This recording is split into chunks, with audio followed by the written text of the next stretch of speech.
All right, Water Quality Management Committee, meeting Thursday, March 19th.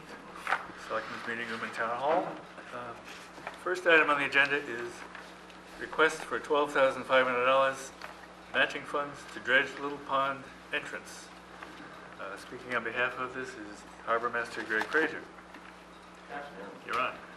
Thank you. This is pretty straightforward. What we'd like to do is get a contractor in. Last year, I don't know if you know, we had a permit to dredge up to 190 feet. We went and extended that to 240 feet, which is where we measured the sandbar, the outermost end of the sandbar. So this would be a 5-foot, 2-foot channel basically blasting through that entire sandbar to allow for all tide proper flushing of Little Pond. Obviously, from both of our standpoints, it's important because of the shellfish aquaculture project that's going on there on the town's behalf. We don't want that to be any more restricted than it currently is, and even now at a very low tide, it's extremely restricted. We don't really want to have the water going in and out affect the oyster project, the results of the oyster study, or any of that. We don't want it to be an issue, so that's what we're looking for. And we would, the town side, my office would come up with half of the funding if we could find funding from you folks for the other half. That would be our proposal to you, and we hope you'd support that. We would move ahead with that as soon as possible. We're fortunate that it's the only spot in our comprehensive permit that doesn't have a time of year restriction, so we can move forward with that at any time we have the funding and the contractor. Great. Yeah, what he's asking for is $12,500 from Article 17 funds to match Harbor Master's funds to get this project going this spring. Yeah, correct. Any discussion? Can we ask a question? To give us the background, wasn't there an effort to have it funded by the Finance Committee through an emergency transfer? Not specifically. We do get what we call the river funds, which is through the DPW. They have a fund, but they've exhausted that fund pretty much. It covers all the smaller dredging projects. It's not enough to do them all if they all happen to need dredging at the same time. And as you know, Little Pond hasn't been done in a couple of years anyway. And that's one of the reasons that it's as bad as it is. More than a couple. I mean, Yeah. we were walking around there 4 years ago, and it was plugged up, or getting plugged up. Steve? And this would basically exhaust their entire fund. I think they get $25,000 for all of those small little non-navigable inlets, which this would eat up the entire allotment of their funding. I see. Okay. How often would you have to dredge it? Would you like to dredge it? Well, I would like to dredge it once and not have to, but that's not practical. No, I mean, If how often do we you can get think it another will 5 need to years, be dredged? I mean, I would love to see another 5 years. That would be great. If it's more than that, even better. If it's less than that, we'll have to make a plan to go back in and do it, so we can keep the water flowing in there. Greg, do you do that just with a drag line? Or do they? Yeah, it would be crane, drop, drag. pull it in and scoop it up. And this is all beach renourishment or dune renourishment for Bristol Beach. So they'll be bringing it across the street and using it on Bristol. The beach committee on board with that? Yes, they are. In fact, they want everything we can, all the material we can give them. Right. When? I have you call it a theoretical question or a general question, is for the committee. Is this going to further the demonstration projects for which the Article 17 money was awarded? Can we argue that it would further the demonstration project itself? I think it makes the pond better for the aquaculture. Well, I can speak to that briefly. The first year of the demonstration project, there was tidal action. It was open. It was occluded, but it wasn't shut. The second year, which was last year, it was still open, but it was silting in pretty fast. By the end, it was closed. So right now, what we've got is we've got a pond, which is kind of a sort of a fundamentally different condition than what we had for the first 2 years. So I would strongly recommend dredging because it's going to get us the same kind of flushing as the first 2 years. And we had a real salinity issue the first year because it rained so much and there wasn't enough flushing. So yes, the answer is yes. Okay, Matt? To see it, didn't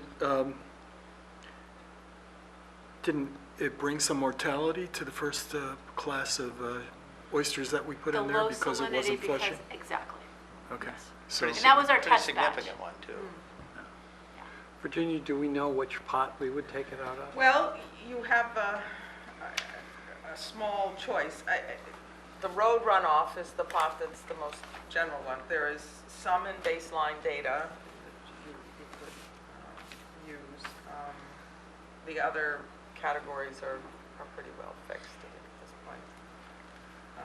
There is 50,000 left in the road runoff one. So that would be my motion. Or Could I suggest too that it be up to 12.5? Yes. We may not need all of that. Oh, that's good. That'd be great. Okay. So I think Virginia's motion was up to 12.5 to be taken out of the allocation for Road runoff. I'll second.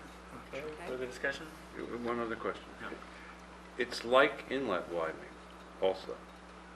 True. And is there a danger of confusing the effect? I mean, even if you didn't have oysters in there, if you dredged, you wouldn't make the water quality worse. It would be a good thing, which is good on the face of it, but it also makes it difficult to say what's coming from that and what's coming from the oyster. I think we have to look at the original condition, and what we're trying to do is to not have a new variable, which is blocked channel, to be part of the whole girl analysis. It was, Yeah. as- This is the anomaly. yeah, that's Yeah. right. Yes, This that's a is better the way. anomaly. I mean, if we weren't doing an oyster program in there, we would be seeking the funding for dredging anyway, just to keep the water moving, because it's not good for the ecosystem in general. Right, So right. I agree wholeheartedly that this sandbar is now causing a new problem within the study. We need to clear it out so it doesn't affect the overall Very results. Right. Sure. Did I hear earlier how long it was since the last dredging had been done? I think we said 5 years? 5 years. So every That- 5 years is when you like to do it. Well, if it lasts longer than that, great. Some of the inlets are much quicker, some we have to do annually. This particular one, if it's 5 years, we'll be happy with that. And a bigger dredge, if I might add, the length of the dredge being the full length of the sandbar may, Help, right, increase the longevity of this effort. yeah. All right, we have a motion that's been seconded, and any other discussion? I just wanted to ask, is it the county dredge that will be done? No, they can't do it because of the equipment that they use, so it'll be a private contractor with a large crane, basically, that can reach out, drop the anchor, and pull everything back. Similar to what we did the last time at Bourne's Pond, the interior of Bourne's Pond. Yes, shows on the aerial Yep. photographs. Yep. Straight line. Yeah, that's it. Further discussion? If not, all in favor? Signify by saying aye. Aye. Opposed? The ayes have it. Thank you. We go now to the selectmen with this, Okay. but, so the check will not be in the mail. Yeah, But- no, But it's in the process. great, thank you very much. Okay, thank you, Greg. All right, well, now we come to the highlight of our afternoon's entertainment, which is for our nationwide television audience, you should know, this town has been known for being progressive, but this is one of the more progressive things we've ever done.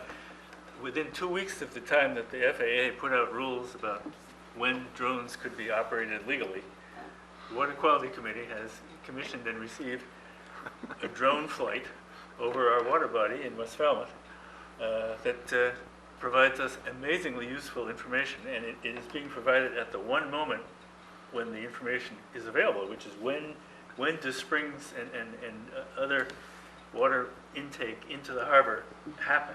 The only way you can see it is when there's ice and it bubbles up along the edge. This year we had ice, this year we had it bubbling up along the edge, and this year we had his friend with a drone taking pictures of it. So I can't wait for the tax collector to. All right, here we go. Many thanks to, Great clarity. should turn on the light off, or is it good? I think this is fine. So this is at the dock in Tell West us where Falmouth? we are here. Yes. Yeah, could you narrate where you think we are? I will, as soon as he gets up there. Here you I can go. see where I think we are. He's coming up right here, and what you'll be able to see, I need it. So this is West Falmouth, and the purpose of this study was to see if we could find areas where groundwater was coming in versus the frozen water. And so when I talked to Brian, whose drone it is, I think that's a fairly iconic building right there. If you're at the dock at Old Dock Road and you look across at the boathouse, there it is. And what you can see right there is some areas where there's ice that's punctuated by thawed areas. So there's the boat landing, and that's one thawed area. That could be runoff. That could be, The runoff from 28A given to us So they'd be on through the the other, largesse of the state. well, they're on the other side. Their pipe is on the other side. that's on the other side, okay. But you there's can, no question. but you can see very clearly pockets or seepage areas that are not frozen. And I think one logical explanation is groundwater is coming in at the margin there.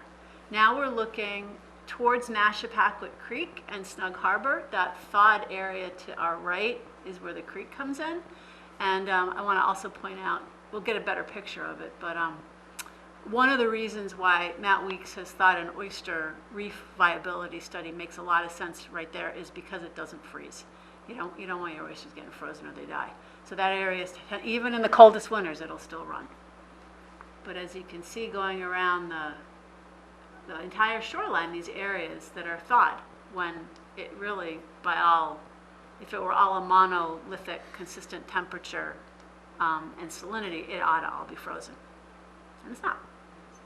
And there's a great view of Mashapaquet right there, and Snug Harbor. Oh, yes. And we can see, and this, part of the impetus for this was we're doing an IA pilot demonstration project in West Falmouth Harbor, and Snug Harbor has come up as part of the critical area to try and have these installed. And this clearly shows the groundwater's coming in. And whether it's,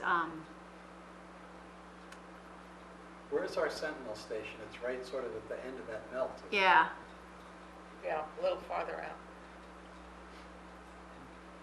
I think we should say for the home audience that the groundwater has an average temperature of about 50 degrees. So when it surfaces, it's 50 degrees, and because it's flowing, it's moving, it doesn't freeze immediately.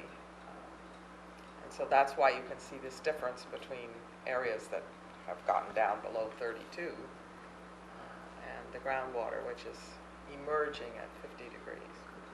And although not 100% accurate, the homes closest to the water body probably have some of their septic tank effluent in there. Probably do, They don't dive as much. yes. Right. And then you see here, like on the outer harbor, you don't see those huge pockets of fresh water because there just isn't that much groundwater to emerge. Can we go a little bit back to the creek by any chance? nope. Just make a comment then on what's, whenever a bridge narrows the channel, you get Water you faster. get water faster and you don't get as freezing. You found that in Walkway Bay, for example, and other Oh, places. yeah. So some at least of the area there in the creek is because the water's moving faster than it is elsewhere. Sure. That's a good point. Is it consistent with the pre-existing watershed maps, the flow lines that USGS or someone has plotted? Yeah, It's within the watershed. Yeah. yeah. No, yeah, but yeah. they imply flow lines. Right, and look Yes. at that, and you can see there, I mean, that's not because of the dock, I mean, you've got frozen thaw. So there's definitely coming in seepage there. coming in. Yeah. Yeah. Could be septic systems, could be springs, could be Groundwater flow. groundwater, just plain old.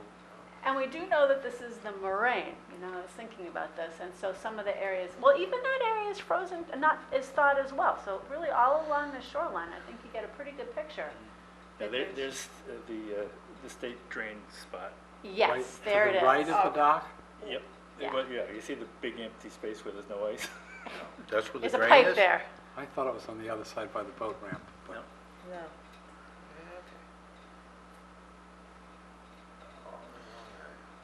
Not significantly thawed, pretty cool. Well, somebody should take a map and put this in the form of a single sheet hard copy.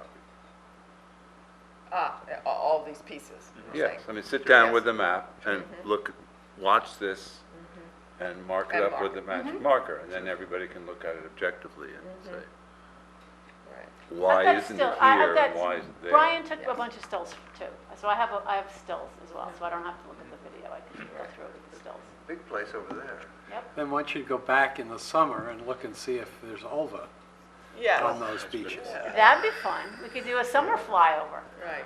and get, like, try and get a picture. The steadiness of this is incredible. Brian is a really good drone operator. A new profession for the younger generation. Brian's not so young, he's 10 years older than me. But my hand shake. Yeah, no, I think it's really interesting. Well, there we have it. So, and so we're really thankful to Brian Switzer for taking his time to do this for us. Yeah, Leonard, who came in late, can we just tell you what this is? This is one of the more interesting things Matt, you want to turn the lights back on? this committee has been involved in. Literally 2 weeks after the FAA issued regulations about how you can operate drones and where you can operate drones and where you can't operate drones. Sia found Brian Switzler in Woods Hole, who has a drone, and he took those aerial pictures you see of West Falmouth Harbor, showing us something that you couldn't see any other way, which is where does water break out from the shore? And the question of where it's coming from or what it is isn't answered, but the fact that it's coming out in these particular spots means a lot, and there's almost no other way to find out what it would be except to wait for a real cold winter and get a drone, and that's what we did.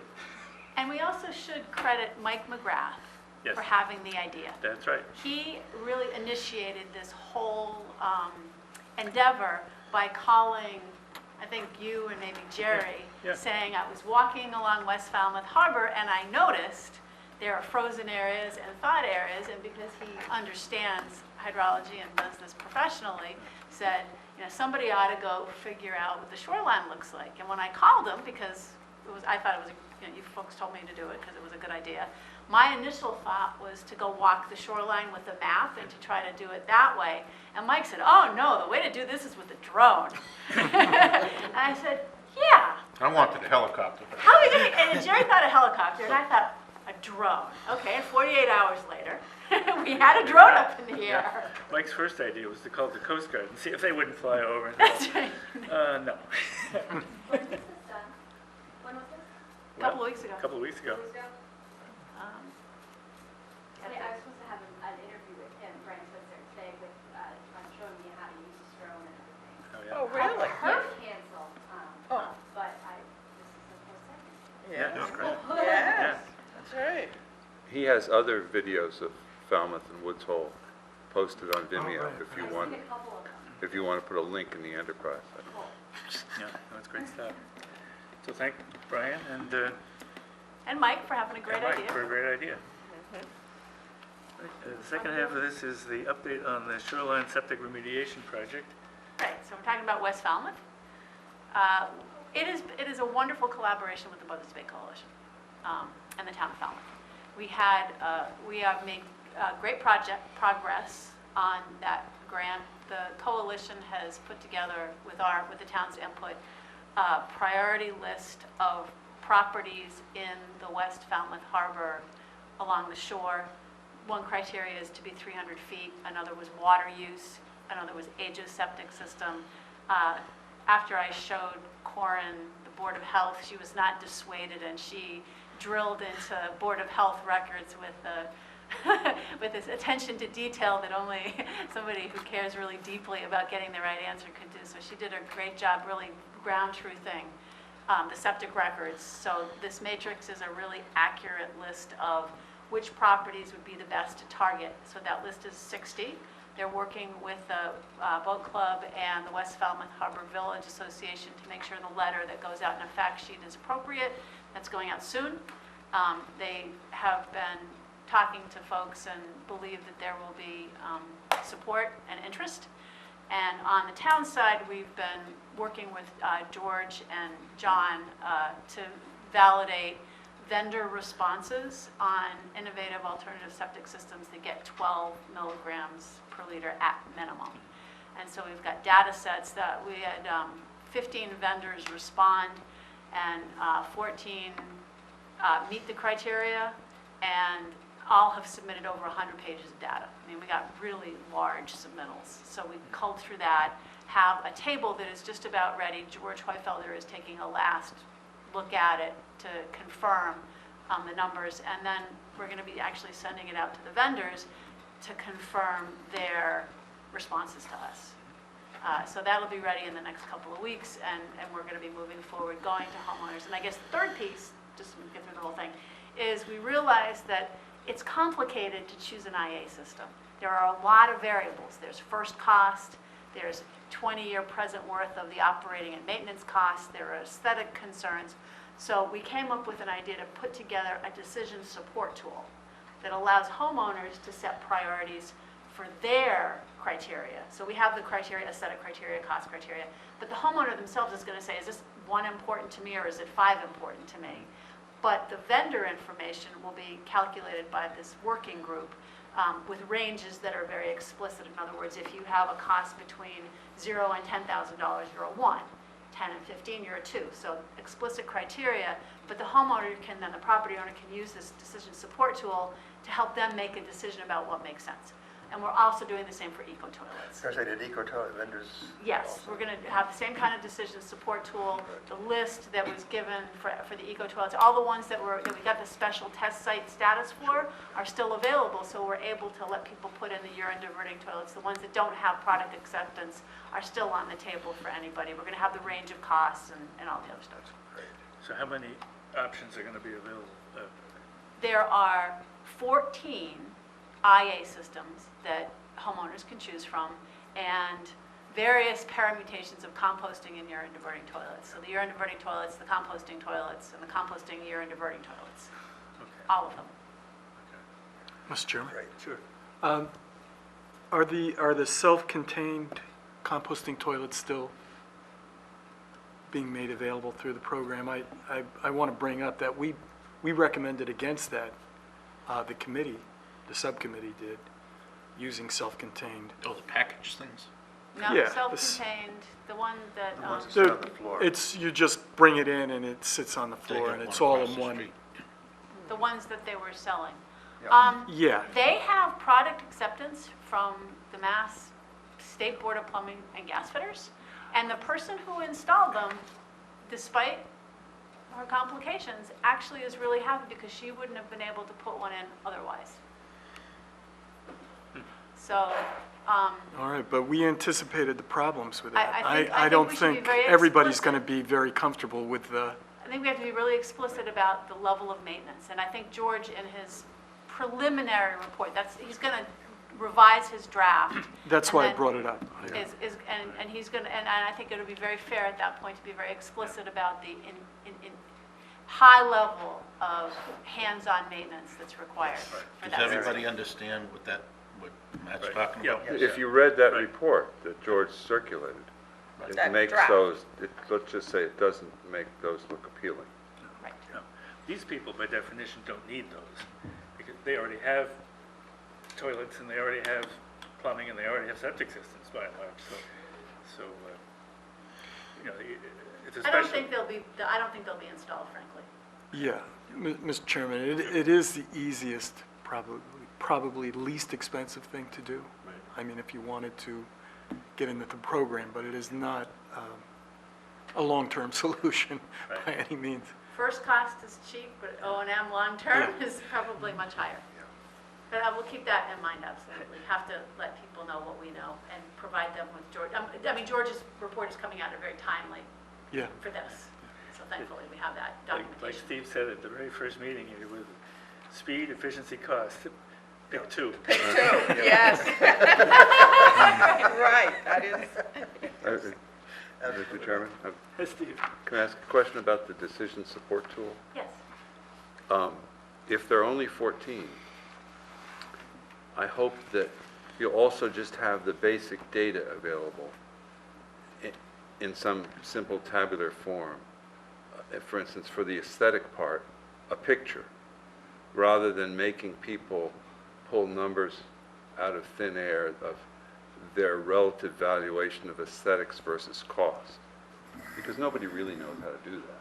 Whereas everybody knows how to go through a catalog and say, not that one, not that one, oh, that one maybe, and they get down to a short list, and then they finally just make up their mind. Right, interestingly, the way the aesthetics are, there are sort of tiers. One is, some of these technologies are at grade. So they're at grade and there's a little cover. Some of them are above grade. So you've got little houses for the fans, or 2 fans, or some pipes sticking out. And then some require outbuildings. So that's where the picture comes in. So, yeah, but I also have that in a table that it says the level of visibility. Yeah, I just think that a lot of homeowners will want to See it. We easily should make access brochures. all the basic data rather than coming up with some funny money weighting factors and have a computer program say, this is the match for you. Okay. So you're suggesting maybe we have a brochure for each of the vendors for that first meeting? I mean, I like the idea of having it all in a consistent fashion, because if you just have the manufacturer's brochures, they're all But they do have different nice pictures. and with a high emphasis on height. So I like the idea of organizing it. I just don't like the second step of hiding it behind weighted factors. It's just a suggestion. Okay. I'll talk to Courtney. Mr. Chairman, question for Sia. We have, I think their last count, there were like 3 or 4 systems that get 90% of the nitrogen or better? 3 or 4 of which kind of system? IA systems? Uh-huh. Are they going to be, obviously they're going to be included or in the list? Yeah. There are, some of them do much better than 12, if that's what you're suggesting. Or can do much better. Can do, yes. They have to be managed. And they're in there. Yeah. I mean, some of them haven't, maybe don't have the amount of testing required, but they are doing very well. And You know we what have I'm made talking about? provision- Yes, there are absolutely some more commercially, that have been around longer, have more installations. We also have some that are newer to the industry, but have done enough testing to make, frankly, the coalition and George Hoyfelder feel comfortable that they will Okay. not fail. So Okay. there's, but we tried to be as broad and have as wide a net as possible to let as many vendors prove themselves as possible. There was some concern at the last meeting about time frame and whether we were meeting deadlines and such. What is the time frame here? We are on track. There are 2 issues. One is our contract actually was signed 3 months later than was originally scheduled by the feds. So that was a delay. And then there was nothing we could do this fall. We still can't even get out there and do the kind of testing we need. So there's been a significant weather delay. And so the installations are likely to be installed at the time that we suggested they would be. But we may have a few coming in the fall as opposed to having them all completed by August. So there may be, and so the delay at the end that we think we would ask for a no-cost extension would be to get a year of monitoring data, so that we would have maybe 9 months of monitoring data. And we don't, and the coalition doesn't think, and I don't think, and nobody thinks that that would be a problem to have an extra 3 months if it's a no-cost extension to get that last 3 months of data. But we're very much on track. You may find a lot of these people don't want to dig up their yards in July and August. Well, that was the other. We've discussed that. The other thing, getting back to Steve's question, is the homeowner's going to rank whether aesthetics is a 5 or a 1. So, I know some people might say, aesthetics is very important, so it's not us hiding anything behind. If whoever goes out with the brochures, they can see it. They can decide what the aesthetics is, or if they could hide it on their property, or they don't want to hide, a small building. We can talk about it after, Okay. but I don't want to beat it dead. It doesn't require a vote, it's just an update. Next item on the agenda, the Barnstable County Collaborative Funding Request for the Acapesca Test Wells in Little Pond 2015. aquaculture monitoring. We had a letter that we put together that, for the collaborative that described these two purposes. And initially, we were thinking that the monitoring would be a $50,000 piece and that the test wells would be a $25,000 piece. But since that time, a number of things have changed, and that's why it's coming back here. Not to change the two purposes, but to change the amounts. Virginia, if you can pick up on that? Well, it's going to sort of have to be in two parts, because the Little Pond monitoring, we'd originally thought we would need 50,000, and that's what it was a year ago, and so I have to turn to SIA for that. The Acapesket part, we had 25,000 a year ago. We've now had extensive input from the committee and from the hydrologists as to what the follow-on is needed to fully characterize the groundwater at that northern part of the peninsula. And it looks like instead of another 25,000 effort, we need 50. So sort of these two things happened more or less at the same time. And this committee had voted the original allocation of 50 to aquaculture and 25 to Acapesket, so it needs to come back to the committee for a revote. The selectmen are aware of the application to the collaborative for 75,000, and they voted it as okay to apply for 75,000, and the details of the exact allocation are not an issue with them. And the same with the finance committee. So we've touched the other bases already. Yeah, I think the basic premise is that we don't need the full 50 for the monitoring. Is that the gist of it? That's the gist of it. Yeah. Yes. And that we definitely need more test wells. Oh, so we're just going to move it around Yes, on our own budget? that's right. Okay. Same money, same source, Okay. same purposes, just more for one, less for the other. Right. You need a motion? So, further discussion? I'll The move motion is? that we make the change in the budget from, Yeah, this is what I wanted. Okay. Okay, that the Acapesket test wells, we allocate 50,000 of the collaborative grant for Acapesket and 25,000 for the Little Pond aquaculture piece. Okay. No. Okay, Second. motion. Made and seconded, discussion? Is this going to possibly leave us short on the amount of money we need for monitoring in Little Pond? Possibly. Okay, so we But might. not likely. If you look at the number of stations and the number of sampling and the fact that this is now the third year, so it's much more turning the crank as opposed to the first 2 years where there was really a lot of, is this work, does this work, should we do it here, should we do it there? I mean, there's a lot of iteration when you're developing a monitoring program, and a lot of it happens in the field, which just means it takes you a lot of time. This third year is really just turning the crank. Okay. And collecting exactly what we should collect at exactly the same places. If you go look by the monitoring stations and stuff, it shouldn't be more than 25 grand. And I think it's, And that's all consistent then with that enormous report which we just got from SMAS. Yes. Yes. Okay. Yes. I think it's safe to say we're finding that the trending in water quality may not be as important to folks as the amount of meat we measure coming from the shells and things like that. Exactly. That seems to be the trend. It's almost impossible Right. to define the signal as we were hoping to. That's right.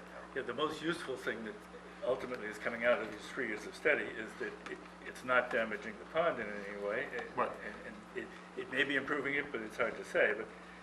But To make it any but clearer. the key point for Right. the Conservation Commission was that it was doing no harm. Right. And we'll have 3 years of that. So, we have a motion made and seconded, and any further discussion? All in favor, signify by saying aye. Aye. Opposed, nay? The ayes have it. Discussion and vote on acceptance of the 2014 Little Pond Monitoring Report by SMAS, which was emailed to everybody. It was 169 pages, and there's going to be a quiz on that. Mr. Chair, would you like me to just give the committee a brief overview of the, sort of the highlights, the cliff notes, if you will, Please. of the report? Okay. Having read it and looked at it and compared it to last year, I think there's 5 main points. One is that the trends that we saw last year are the same. We see that there's still stratification. The salinity is clear. There's still dissolved oxygen stratification data, And it shows, and there's still stratification when you look at the salinity in between the top and the bottom. The dissolved oxygen, which is something that the Conservation Commission was very concerned about, is low pond-wide. And you see from the data that it really begins well above where the oysters are and continues through the estuary. But it's not more anoxic where the oysters are than at the head or even a little bit at the source. So that dissolved oxygen is indicative of an impaired system. Little Pond is an impaired system, and the oysters are not making it worse. Interestingly, the total nitrogen in 2014 trended a decrease through the oyster beds of 0.22 milligrams per liter. And in 2013, it was 0.18 milligrams per liter. So you see from right before where the oyster beds are, through those 3 stations that go through the oyster beds, a decrease in total nitrogen. It doesn't change the Sentinel station, but it clearly is, it's measurable within that footprint. The other sort of points is that when SMAS did the work, they did add an additional Sentinel monitoring, the 2.1A that they recommended from last year. So they did get that. So we've got even higher fidelity spatial resolution on that data set to see that nitrogen change. So it was reduced 2.2, is that what you said? Yes, it was reduced 0.22 milligrams per liter. 0.2. In the immediate area. Yes, so it was a certain number above where the oysters were, and it got to this station 2.1A, and the total nitrogen number was lower. And so that trend, that total nitrogen, is also echoed in water clarity increasing through the oysters and chlorophyll A decreasing, which is algae. The net is that oysters filter phytoplankton out of the water. And you see it even in the first year of growth. And I think that's the exciting thing that we're really seeing, this water clarity benefit even But with then smaller oysters. downstream, it Goes back continues up. better, or it gets worse? Goes back up. Yeah, it's just The benefits in the immediate Just area of the immediate. oysters, So look at the tables, you can Yeah. see the tables. Within so many yards of the oyster bed, yeah. whatever. And so 2 other quick ones, they used an acoustic Doppler, which is kind of a new tool for determining the extent of the pseudofeces deposition. And although they had some confounding weather events, what they really saw with this acoustic Doppler is that it works very well to spatially locate where the pseudofeces are going, and they found that the pseudofeces stay within about 20 meters of the actual oyster beds. And then by the denitrification study, and I think everybody should go back and read it, if you look at the table on whatever page on page 134, there's some very interesting preliminary one set of studies on denitrification, but pretty clear there's denitrification happening under the oysters and not outside the oyster beds. So when you compare outside the oyster beds to inside the oyster beds, there's some denitrification, and that's something that we want to look at more. But it was a very interesting preliminary set of findings, and of course we want to have further. We want to look at that and see if it happens in next year. Did they, So that's my quick summary, Cliff Notes. quick question, did they try to characterize as the pseudofeces? And I think this was, who's the professor from Woods Hole? that Ken mentioned Foreman? About the feces. Ken Foreman. That adds a load, even though the pseudofeces decreases a load.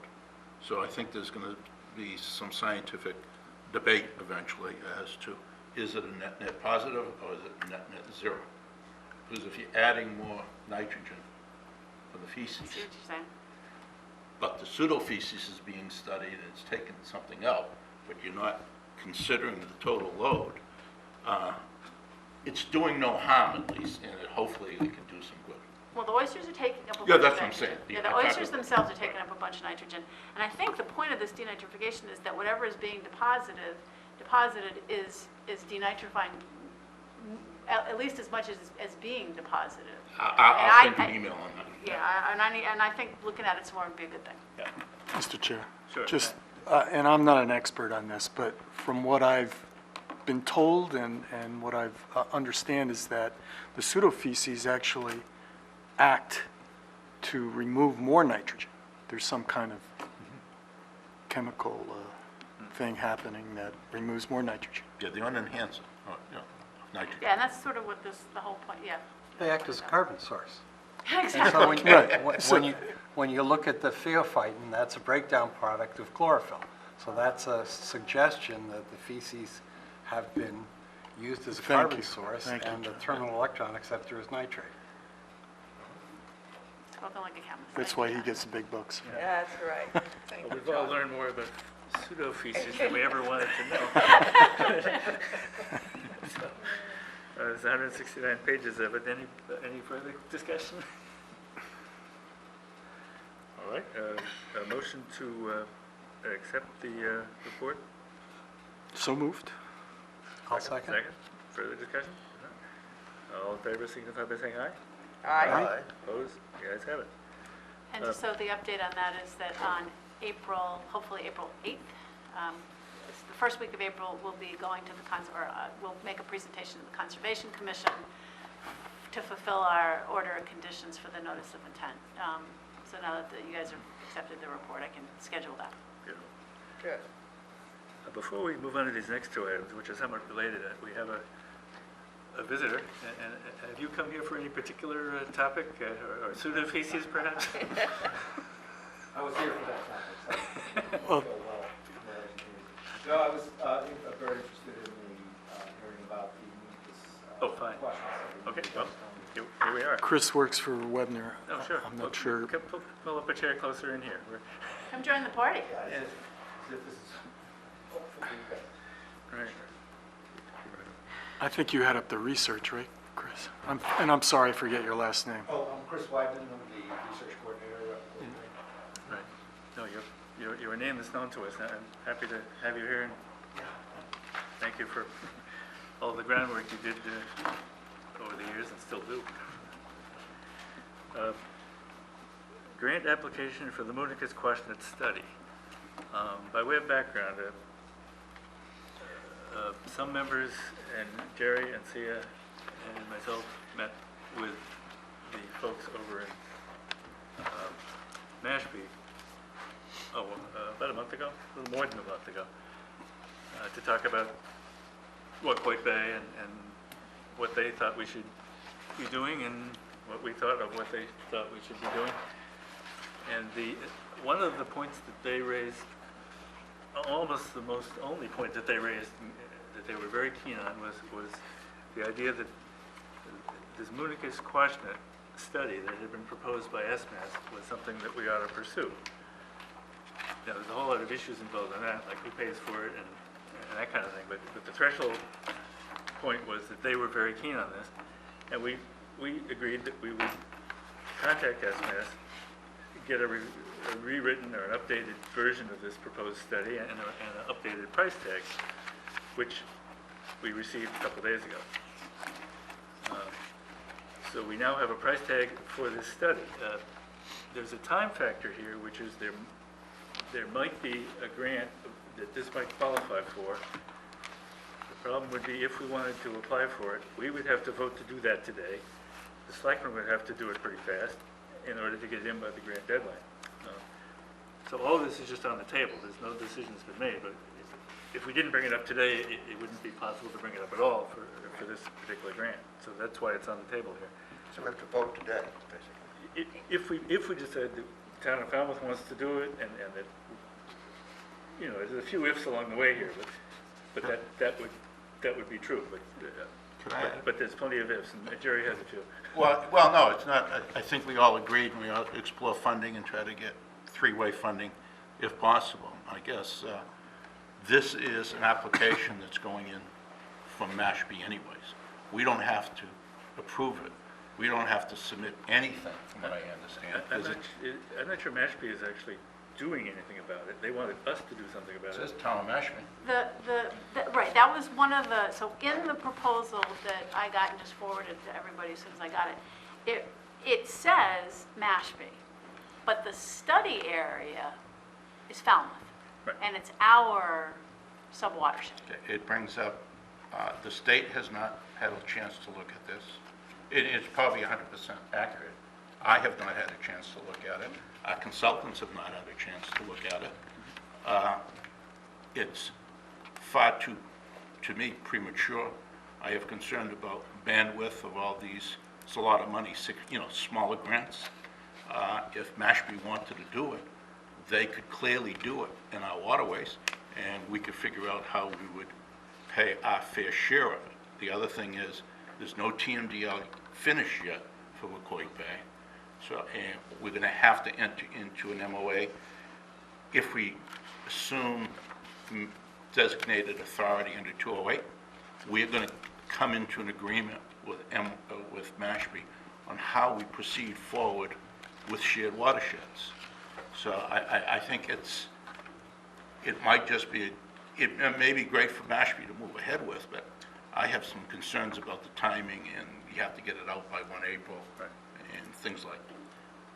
It was my understanding there's no possibility that Mashpee is doing anything with it in this timeframe. If anybody's doing anything, it's Falmouth, and the project is in Falmouth. The fact that Mashpee likes it is nice, but I don't think we need or want their financial participation. The premise here is that it's a grant program that does not involve financial contribution from us either, the town of Falmouth. It might involve some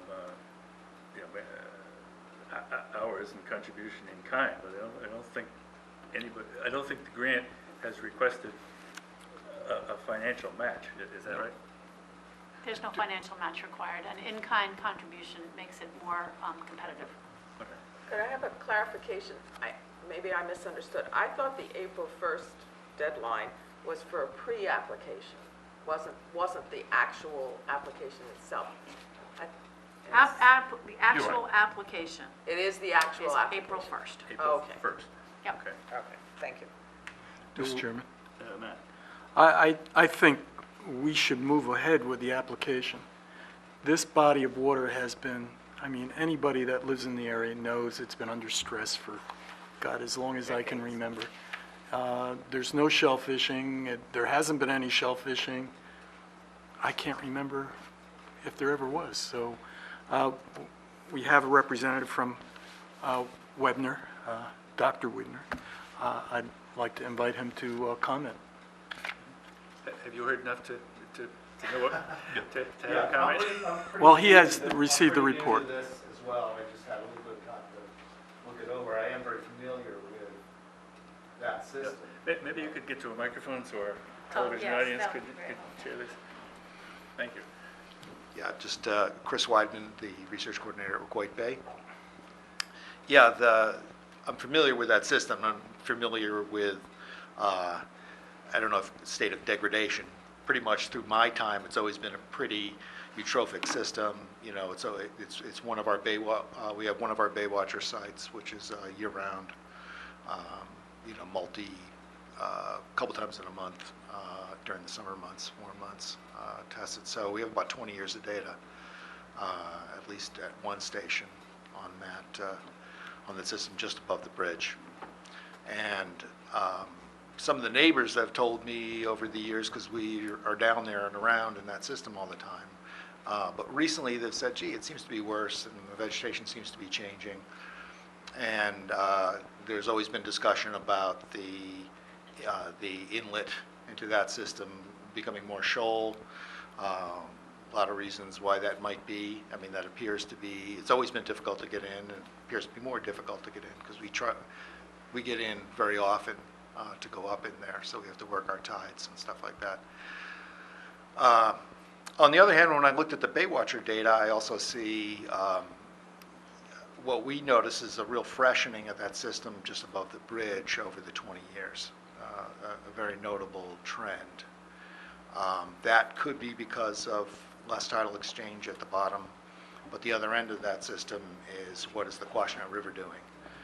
And the discharge records in the Quashnet River seem to indicate that we've had, there's a significant increase in trend and discharge out of the Quashnet over the last 20 years, particularly in the last 10.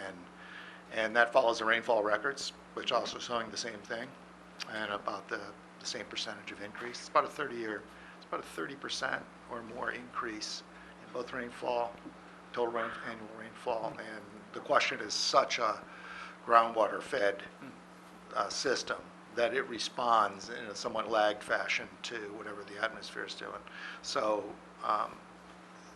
that all said, it explains that it's not just, that it's going to be it would require a study to dope out exactly what's going on with that system. It's an important system, but, we do science. Would always be happy to see science occur in the Wacoit Bay, tributaries and estuaries. So I'm not going to press your hand on that. There's other matters you guys are considering. I've had just a chance to look at it. Probably what I'll do is even have a chance to talk to Brian and these guys about what we're seeing. But that's something that you probably should think of in a more complete way. If that's true, we really have, we don't know if that's just a climate variability thing. We have to look at a little bit longer record, or whether we're really looking at, the predicted increase in precipitation, because it seems to be quite notable. And, If I could comment on that, Kristen, it's a pleasure to meet you. I have been at several meetings with the U.S. Geological Survey over the last year. That was exactly one of the points they made, that there has been an increase on the Cape, and so it's measured, not, your data is going to be a wonderful data set, but it matches what they're seeing across the whole Cape. Yeah. Which, and just to use some numbers, we used to get an average rainfall of about 45 inches per year. Right. It's now 50. And the second point that was made, and this was something that the Association for the Preservation of Cape Cod has been trying to educate the public in general, and that has to do with sea level rise. As the sea level rises, it also makes the water table rise. And one of the consequences of that is increased discharge to existing streams. So and your point about this large watershed for the Moonicus, it's definitely fed by its watershed. That piece of data would again fit the picture. I just wanted to, I've read the proposal, and they bring up that issue, that it is freshening, and they're not sure if it's, the shoaling at the end could be part of that. And isn't it true that they've,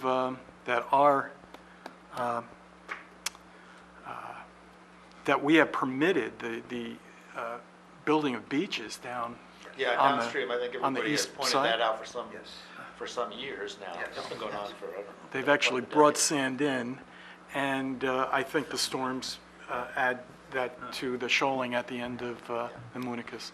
That's at the certainly my inlet. concern, and it's certainly likely, it's certainly well possible that that's happening. Like most things, to really nail that one, you'd need to sort of have some Do the study. bathymetric work, and really, Yeah. I mean, that's a lot more, easier to look at a data set and look for freshening and discharge records than it is to count sand grains. But Yeah.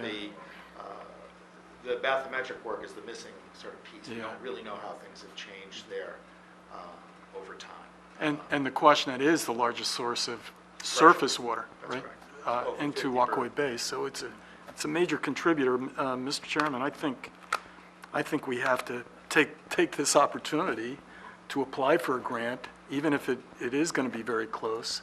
I think it's an important part of the information that we need to have, and it is our responsibility. It is in Falmouth, so let's take Shouldn't we the have- responsibility for it. Shouldn't we have a chance for our technical consultants to review it?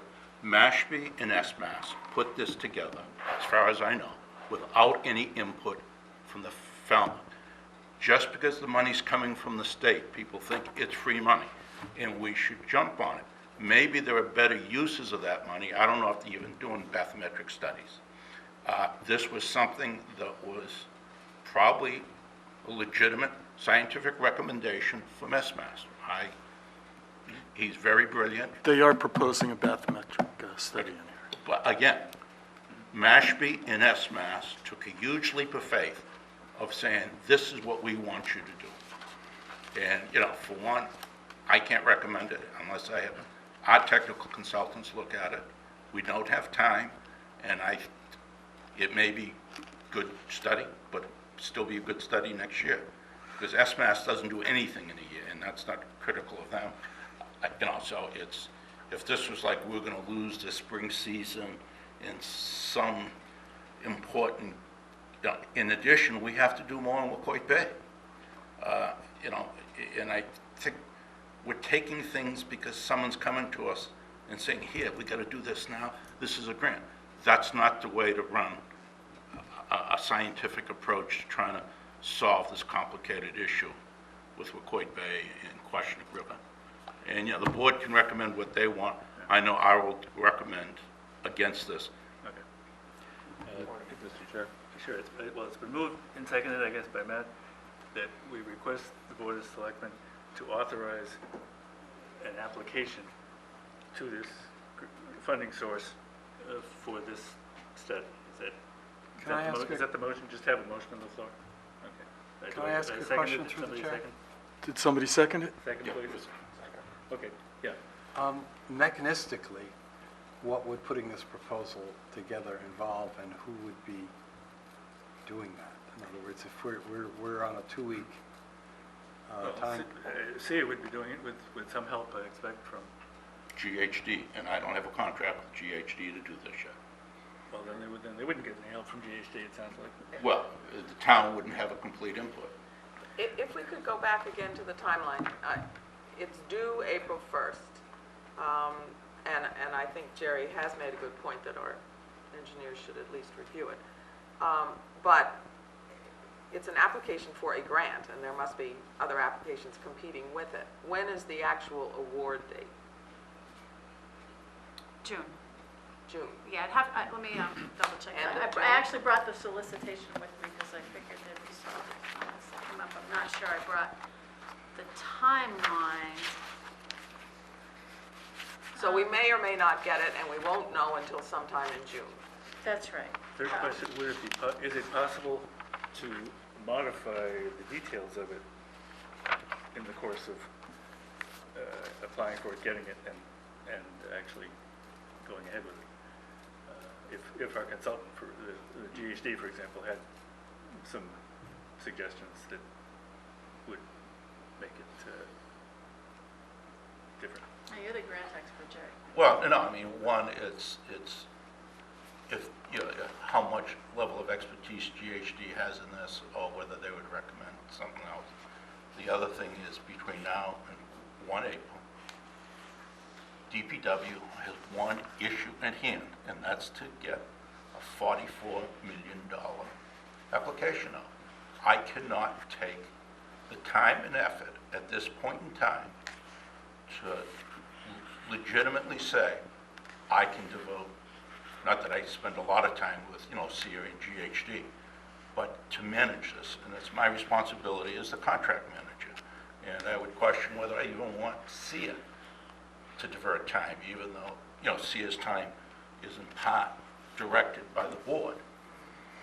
And it's just a terrible, terrible timing and terrible coordination. I have to just briefly agree with Jerry, just from the timing perspective, it is 2 weeks from today. And to do the administrative, writing the grant is the easy part. Getting the signatures and the letters of, the things that would make it a stronger application, and I was kind of going through the details. Jerry is gonna have to be involved significantly to get some of the town stuff signed. What's the town stuff that we need by April 1st from the selectmen, for example? When is their next availability to Well, even consider this? And that's a key question.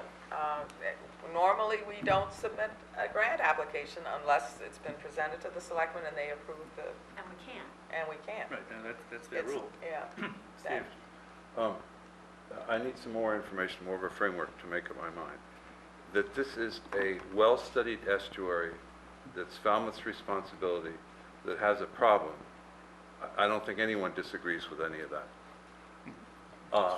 I'd like to know, how many dollars of SEA's time are we voting to spend on a gamble to get, that's X, to get Y dollars of grant money who does that money go to? I guess it's SMAS. And what do they do? What are we paying them to do? I haven't heard that.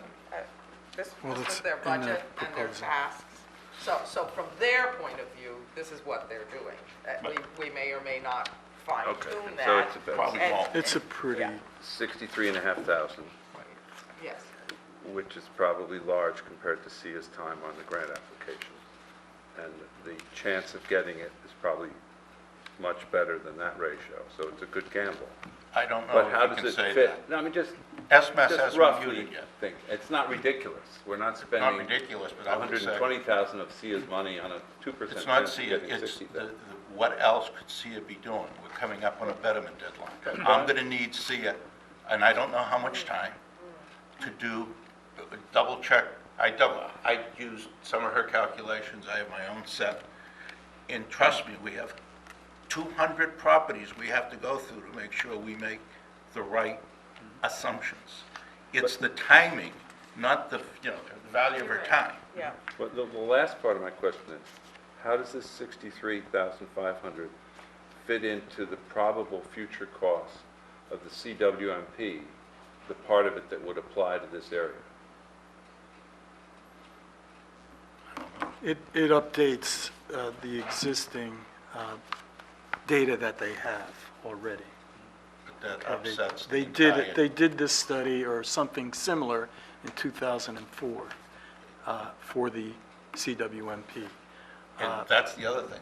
The CWMP for Coit Bay has not been approved. So we're now doing a change to it. And we haven't had a full discussion with the state, Tom Camberary, and ourselves in SMAS. And I think Dr. House is pretty convinced this is an integral part of it. I'm not going to disagree with that. I think it's just not the way to do business. Mr. Chairman? Question, is there an opportunity to apply for a similar grant in the future? That's exactly what I was going to say. Every year. There is always another grant. There's always, this one just happened to come along at about the same time, because we've been working on this Mashpee thing for a couple of months, and it sort of was a fit. The 604Bs are every year. We could do this next year. In between, there's probably a CZM coming out, there's probably a this coming out. I mean, there's grant programs for doing this. There's, what program is it? The one we just got for... The National Estuaries Project. And I gotta agree that I think if we took a little bit of a step back, we might actually get a better proposal, because we'd be able to put more time into all the pieces. So we may have the scope, Brian's done an excellent job with the scope. I'm not, he knows what he's doing. But we may, if we get a little more feedback and have a few enhancements, that it would make it an even more valuable project, Mr. Chairman? just for the time factor. If we do have an opportunity, maybe not in a year, but 6 months. 6 months or something, Yeah. will you take the time to do it? If that's the case, I'll withdraw the motion and, It's fair to say the selectmen aren't going to meet except on the 30th. They just met Right. this that's- month. So the 30th is, and that's one day before this thing has to go in. Can't. That's too short a leash. probably, that's a problem. Right. And they'll have that's a problem. When? I don't think we're going to make the deadline, Okay. number one. Number two, what is the relationship between this proposal, which is made on March 16th, 2015, when it's sent in? What is the relationship between that and a proposal which which was given to Mashpee several years ago, that this work needed to be done? Well, this is the updated version of that. This is the updated version. That's exactly It's what gone it is. from 2 pages to 10. It's All gone. right, okay, so, With numbers. And the price tag went down. right. Oh, will we wait longer with it, Alfred? I just want to point out, there's a meeting in Mashpee this evening. Right. Is anybody going to that, to I listen to what we I have to was say? going to try to go. Oh, good. I can't. Okay. Right. Could you Well, ask... I have advised them that we have received an updated version as per our commitment the last time we met with them. And that's all I've told them. Could you ask them, since they want this to go forward, it's in Falmouth, but it's no cost to them, other than some administration, that they support it, and then if they submit it, then we might have some time to find out how we're gonna cost share. Because this is equally important to them for the grand plan as it is for us for Wacoit Bay. Well, we're not talking cost. Well, I mean, we're talking cost in terms of, See his time or There consultant's has time. to be a match of time. A match well, of it time. doesn't even have to be, according to C. Oh. It would enhance your application if you had some. If you had some. Oh, it definitely, But, and that's true of every grant. and it could be Tom's time, it could be, again, their consultant is GHD. Could be weather time. Definitely could be Webster time. Probably one of the better people to review it. Yeah, So you'll be see? sorry you Work get out of your game. Do you have time, sir?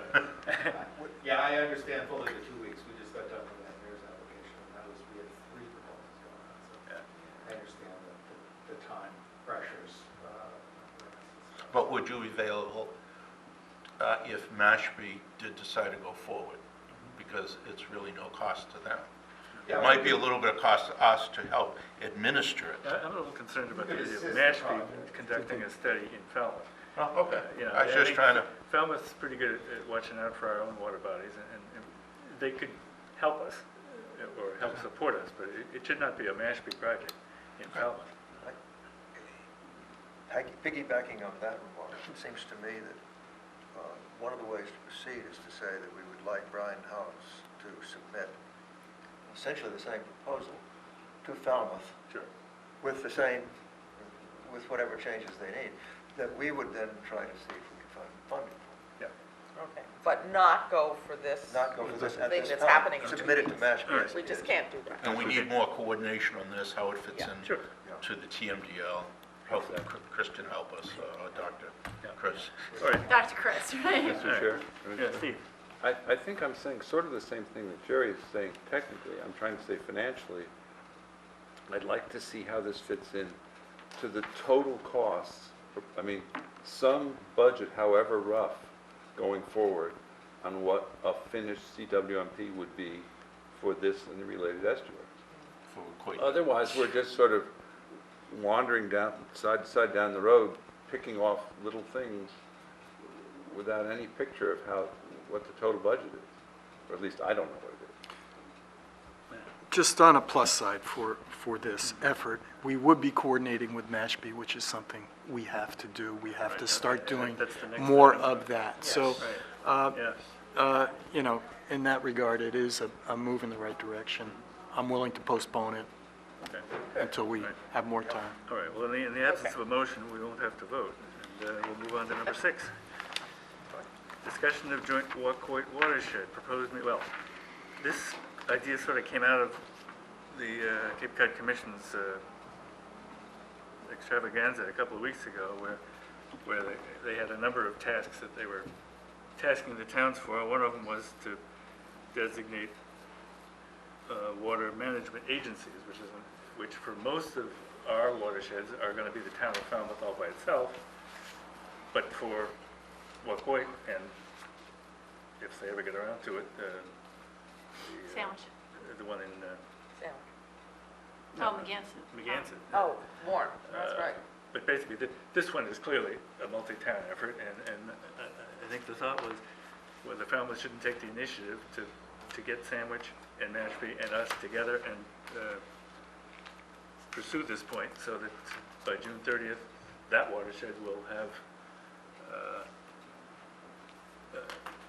a water management agency, or at least an agreement between the relevant parties to accept some responsibility. The county's doing some of that, you know, right? Well, they're not doing it with us. Yeah, they're gonna have joint meetings, and I thought part of it was to explain these things. Yeah, you're right, we have to put the shell together Yeah, of but an MOA. I think the premise here was Falmouth and Mashpee and Sandwich should just do it. Oh, you're probably right there. I mean, we've had plenty of explanation. MS, The selectmen would have to authorize us to do that, so that's what we're really asking, is do we want to ask the selectmen to have us be the Falmouth's lead agency in pulling these 3 towns together and deciding how they want to deal with Rockaway Bay. That's one of the two questions I wanted to ask. Have any decisions been made by the town as to who is going to be representing us? No. With the, Right. with the next meetings that we have? In other words, there's Right. meetings, somebody has to represent And us. that's the threshold question. Do the selectmen want us to do it? Do they want Jerry to do it? Do Right. they want the town manager to do it? Who do they want? So that's the first question. Right. The second, I'd just like to make a remark. I heard Sandwich say at the recent meeting that they were not responsible for any of the Yes. Joint Base Cape Cod. Are we talking with Joint Base Cape Cod? I talked to someone who was, I can't remember his name now, I talked to someone who deals with Joint Base Cape Cod. It would be good if we got together with Joint Base Cape Cod and Sandwich and everybody else and sorted out what Sandwich is going to do. Sandwich is easy. Sandwich has a town manager and a board of selectmen. The base is not easy. The base has half a dozen players. Yeah. Carter Hunt may be the lead, but I- eventually, I think, his agency may be the planning agency if it Yeah. hasn't already been designated Well, as such. he is the lead, but he is quick to say that he's not responsible for any of these other agencies right now. Yeah, but threshold question is, that they may be right, Yeah. that Yeah. Sandwich isn't responsible for anything I- joint Right. base. They might. think And I so. thought most people thought there wasn't a significant load coming from, I don't know if it's true, because their sewer goes to their treatment plant. Right. So that it's Well, diminishing return on beating up. Right, the base will tell you that everything's sewered out here. But they want to be part of this. When I was talking to Carter, that he felt that he hadn't been coordinated. Well, there could have been closer coordination. Right, At least to invite right. Oh, yeah. Joint Base to come and listen, So come and discuss. Sure. I think they even paid some money, didn't they give some money to us, the town of Falmouth, to, in anticipation of nitrogen coming through? I thought it was the Acapesket. But that's the ASME money. That- I mean, we were Back selectmen, in- right? Back in 90 1995. Yeah, yeah. Yes, that was the AFC funds, it was for the eschewment plume. It was The for- eschewment plume, Yeah. okay. So, and where is that? That has been Going gradually towards- used over time for studies and Land data acquisition, gathering, land acquisition. land acquisition, and it was designated for the East Falmouth area, where the eschewment plume was. And there is still some left of that. Do you know how much? I don't know how much. If you asked me to make a guess, it was originally 8 million in 1995, okay?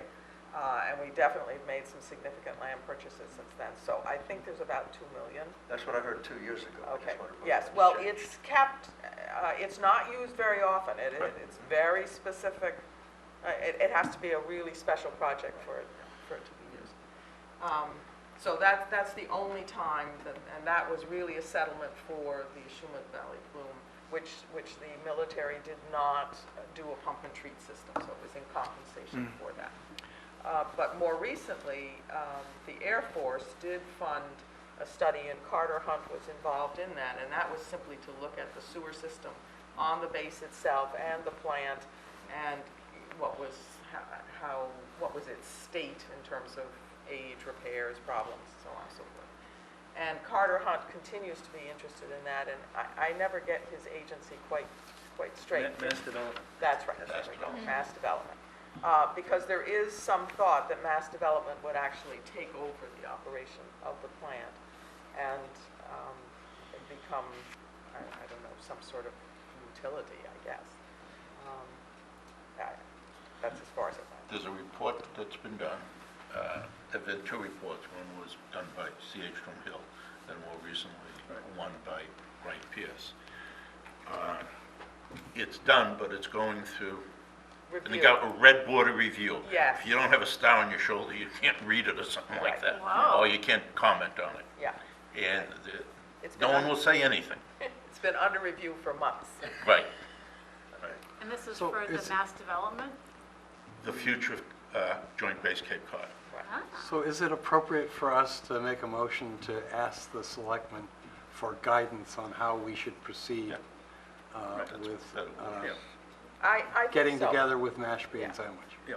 At that summit, the Cape Cod Commission indicated that they were going to be sending out letters to all of the towns. They were going to convene meetings in April, May, and June, That's it, at the end of which there should be a sort of a template emerge of what a waste management agency looked like and what kind of vote was needed by the selectmen.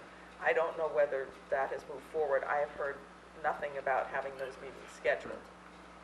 Well, if But the- I think no matter what happens, the town's gonna have to decide who yes, is going to be representing the town in these issues. right. And 4 of our selectmen were at that Yeah. 208 summit, so they'll know. I think it's appropriate to ask them what they think their guidance would be. Okay. Should we give them a little more to go on, like, we recommend that we reach out to Mashpee and Sandwich, Recommend us. or the Joint Base, I mean, I guess, isn't the That'd be a point, positive thing, reach out. yeah. we know that we can expect the Cape Cod Commission to eventually convene these meetings, but let's assume that they are going to convene these meetings. I don't think you What? can you really count on that? I They mean, need Well, it by, that- they need Yeah, it by, it's required by court law. order.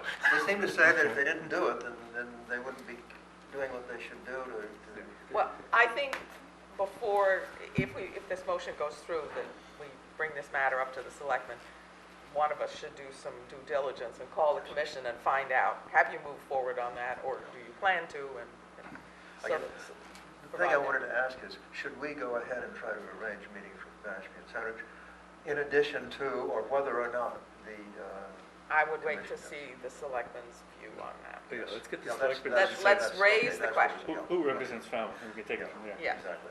right. Okay. One little piece of it sticks in my mind. I read very carefully the draft Walkway Bay, the big one that was put out, that hasn't been approved yet. And I saw in there, and I'm not quite sure what it means, that Sandwich is responsible for 7% of the nitrogen which comes into the Walkway Bay watershed. But that 7% is all on the base. That's what, I Is it? assume that is, yes. Yeah. It's just, Yeah. Yeah, the town of Sandwich. Yes, the town is completely not out of town it. Now I of understand the Sandwich. question better. It's the, Yeah. yeah. when you look at the map, Yeah. the ancient lines for the town of Right. Sandwich Yeah. are still there from the Cape Cod Commission's point of view. Right. What I don't know is whether that 7% includes now stuff going into the, into their septic system, and into their wastewater treatment facility, Yes, or not. it No, all it goes- goes there. All goes there. And then it's discharged in Bourne. It doesn't, Oh, it to doesn't the come canal. It doesn't come to Wacoit at But all. when they did the report on Walkway Bay, were they saying that this 7% was something that was left over after things went to the treatment plant that comes in from Mashpee? They From- they simply looked at it as a land use Okay. calculation. That's what I needed to know, yeah. But the wastewater goes through a treatment plant that goes to the canal. Yeah. They had to be talking about non-point source, because the land use, there's no septic that I know of.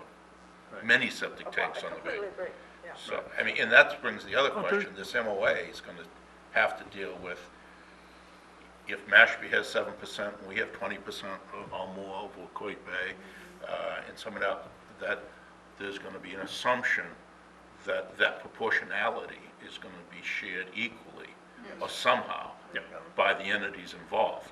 Yes. So there's gonna be some more sharpening of the pencils Sure. as to who contributes what. Right. Yeah. That's the tricky There- part.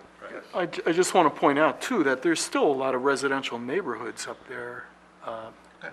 around in that Snake Pond area that aren't sewered. That's what I wanted to ask. They're not sewered. They're not on the base, though. They're not on the base, they're not sewered. Okay. So there's a lot of development, That could be the 7%. And that's That's what I sandwich. mean, that's what I wanted to find yeah. out. Well, we Look can, at the map. All right, we- well, we- yeah, we- 150. we'll need to check the water Right. map. And we can look, I mean, Now I watershed see MVP is. Just really drive good up for that. 151. It's- Watershed MVP is great for that. It'll show you Yes. exactly what's going Okay. where. Good.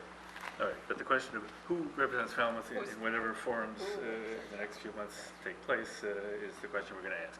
Okay? And that's the motion. The motion is to ask the Board of Selectmen guidance on getting together with Mashpee and Sandwich and initiate discussions. Right.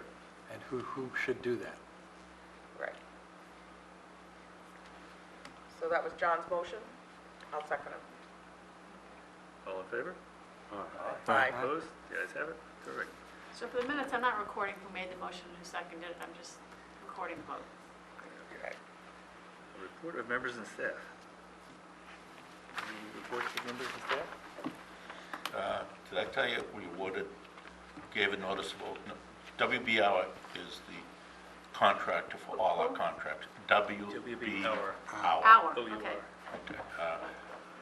The bids came in a little bit less, around, Thank you, guys. a little bit less, I think it's around $2.5 to $3 million than our consultant's estimate, which is good news.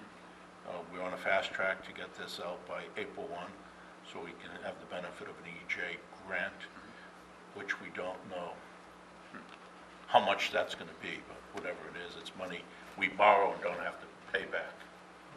What is this project, Jerry? This is a sewer project. It's a sewer This is project. the Little Pond Sewer Little Pond Project, Sewer, okay. Service area.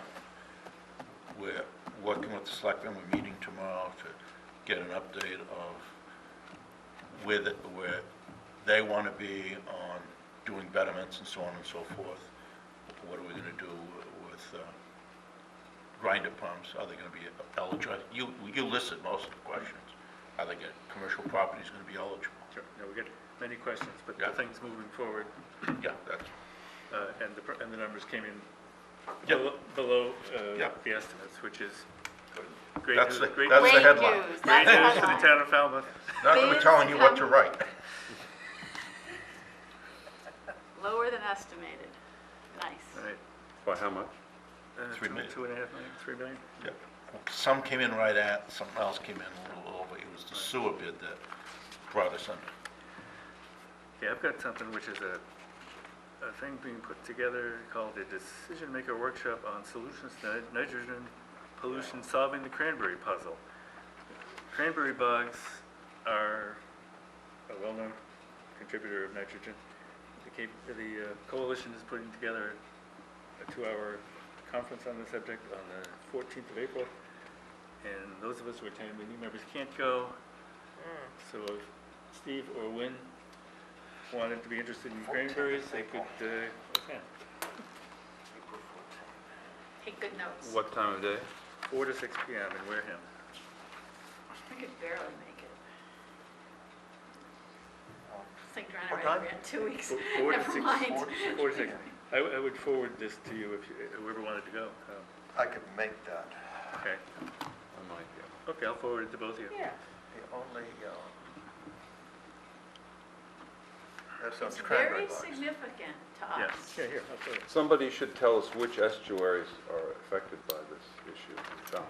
We can do that. Great We Pond. can do that. I'm sure you can. Like cranberries, it's on, The Was- South Coast. Green Pond, Bowens Pond, Green Pond, Walkway Bay.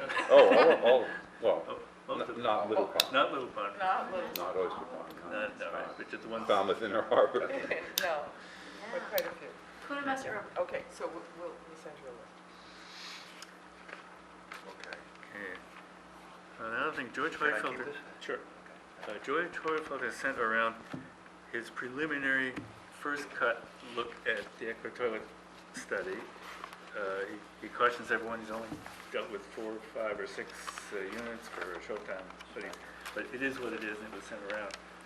Anybody with comments could send them back, but it's not a final report, it's not even a draft report, it's just an interim report, I guess. So we've all seen it, and any comments, we go back to George. My immediate thing is, it's a very good report. There's a lot of things that I'd like to ask about. So send them, if you can CC me and just send your comments directly to George. He's doing up what he wants to have the draft, and hopefully we'll have a draft for the next meeting. All right, so So within we- the next week, we should get it. In the next week, well, put it at the top of your list, Okay. because if you dilly-dally, your comments will not get addressed. It'll be Right, too late. okay. The train will have left the station.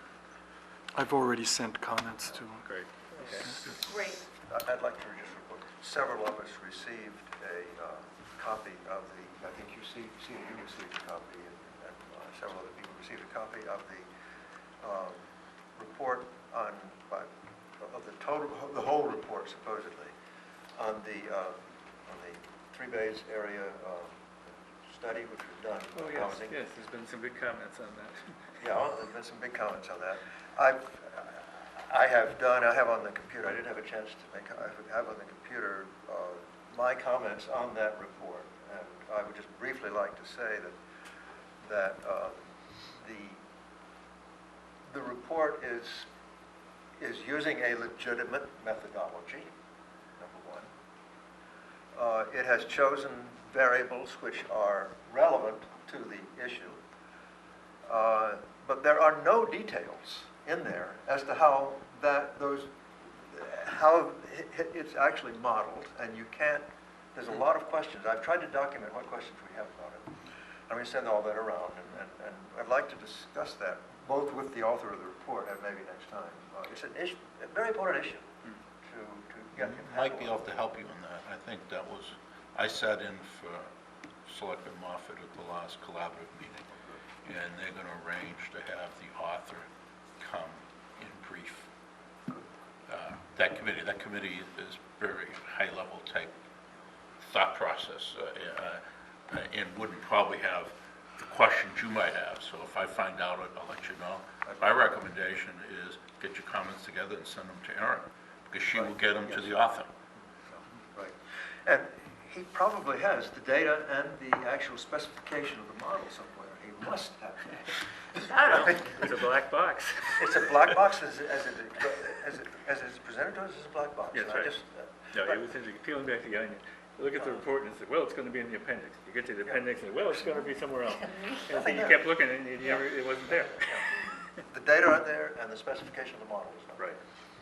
And the interpretation. It's good to know that it's a legitimate model approach, and then, I looked that up. There it is the legitimate way in which people investigate, economists and people like that, investigate the question which is being asked. The model is the legitimate way to do it. There's one for Erie, there's one for this, there's one for that, there's one for all sorts of other people. There's one in Europe.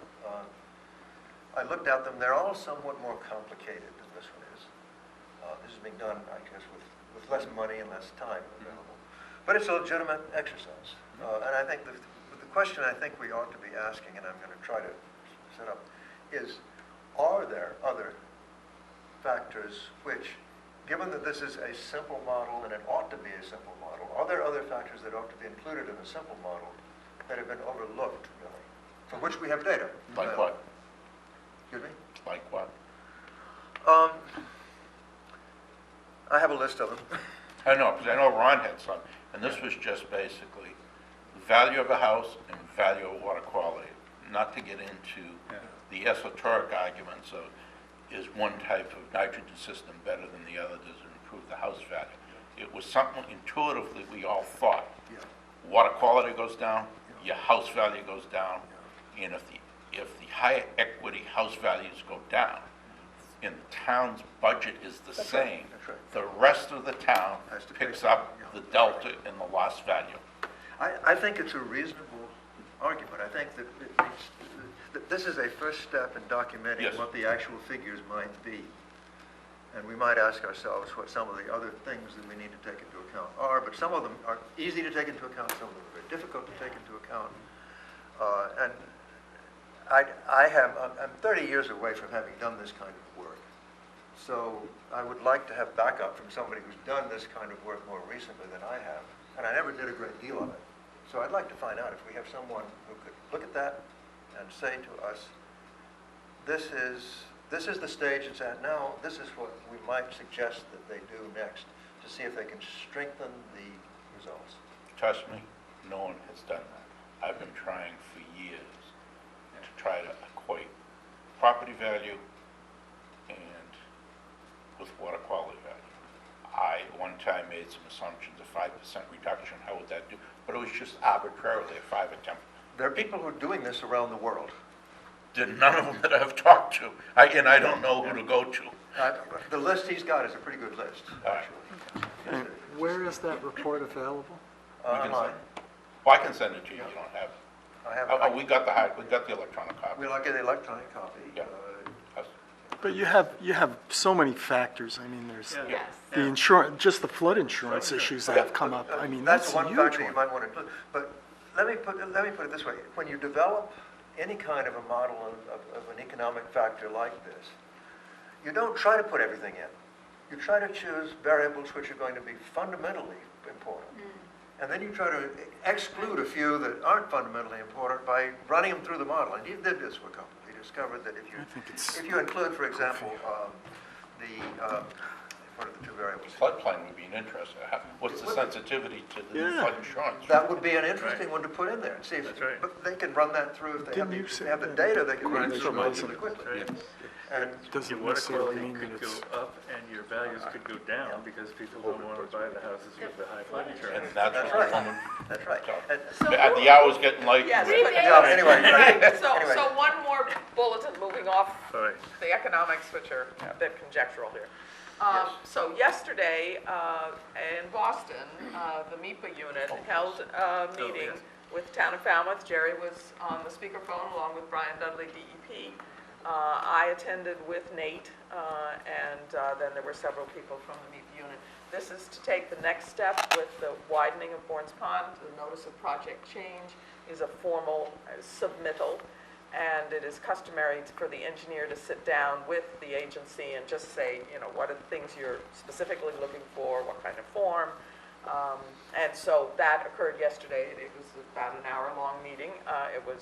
They were very helpful, and I think a key piece was they were clearly supportive of the larger picture of adaptive management. So we didn't, even though we have a new analyst, the last time we were before MEPA, that man is not there now.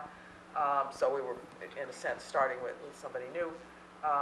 But he apparently had either been briefed or clearly understood that both DEP and MEPA top echelon are solidly in support of an adaptive management approach and saw this as a component of that.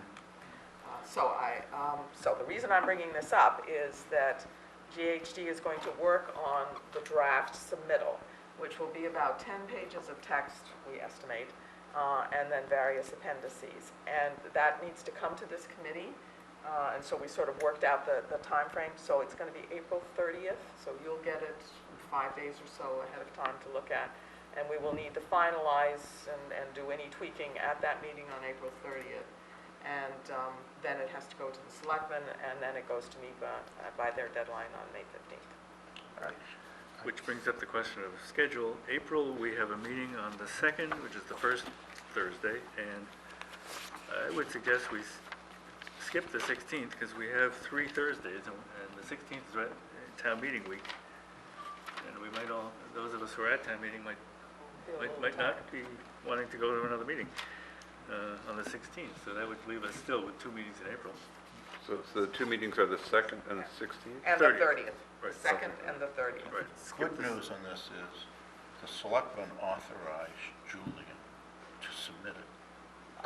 The I mean, notice of we- project change. Okay. We will give it to them as a matter of courtesy, Right. but we don't need the permission. That's a good Once point. this board Right. is comfortable, That's a good point. we go to printing and submit it. Good. Yeah. And Nate has already talked to Jonathan Eidman for the Cape Cod Commission. It was, notice of project change with us is a Right. project change For the the DRI. DRI. And that seems to be, going to be more administrative. Right. And you had a question about the fishing platform, and we can talk about that Yes. after we adjourn. And both those meetings will be here at 3:30? Yes. Yeah. Yep, it's not sailing weather yet.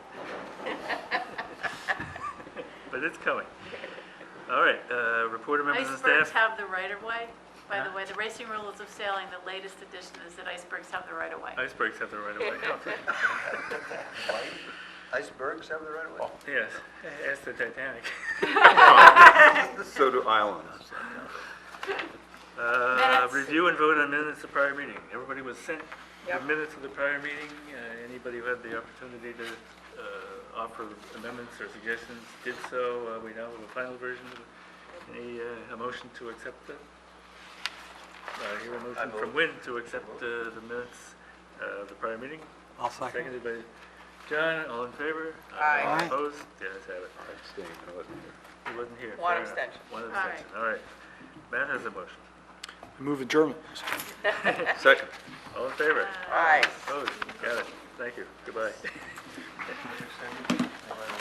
Next time I take minutes, I'm going to bring paper, Yeah, like written down all over.